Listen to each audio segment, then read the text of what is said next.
Walau hustle culture merupakan fenomena yang kerap terjadi di kalangan pekerja, paham tersebut juga telah menyebar di antara remaja yang masih duduk di bangku sekolah. Konsep hustle culture berangkat dari pemikiran bahwa untuk mencapai sukses atau memenuhi suatu ekspektasi, seorang individu harus bekerja keras dan tanpa henti. Hustle culture dapat dilihat pada situasi pekerja yang terus-menerus melakukan pekerjaannya hingga lupa akan kebutuhan dasar seperti makan atau tidur demi mencapai sukses. Fakta yang mengejutkan adalah beberapa remaja juga mengaplikasikan konsep tersebut dalam kehidupannya. Contoh ketika ia menjunjung tinggi produktivitas dalam hal belajar tanpa memedulikan istirahat demi mencapai nilai yang memuaskan. Hal ini dapat dilihat dari fenomena bahwa beberapa remaja bangga dan memamerkan fakta bahwa mereka menghabiskan waktu yang banyak untuk mengerjakan suatu tugas dan bahkan terkadang tidak tidur. Hal ini disorot oleh seorang murid sekaligus pekerja paruh waktu bernama Norin Shazrin melalui situs utopia.sg, di mana ia mengungkapkan bahwa awalnya ia merasa percaya diri ketika bercerita tentang menghabiskan harinya untuk mengerjakan suatu tugas.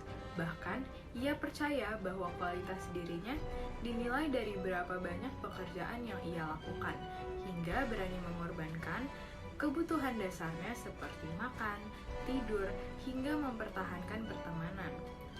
Norin bercerita bahwa sebagai hasil dari pola makan yang tidak teratur juga stres, ia sempat dirawat di rumah sakit. Bahkan beberapa gejala seperti jantung yang berdetak cepat, sakit kepala, dan mual sempat muncul beberapa saat sebelum ditangani para profesional. Pada akhirnya, ia berhenti dari pekerjaan paruh waktunya dan aktivitas lainnya untuk pulih. Dapat dilihat dari cerita di atas bahwa hustle culture dapat berdampak buruk bagi kesehatan fisik maupun mental. Namun, tidak heran hustle culture seringkali luput dari pandangan kita karena sangat dinormalisasi oleh banyak orang. Jika kejadian di atas terdengar familiar, cobalah untuk mengubahnya. Mari simak bagaimana caranya di narasi berikut.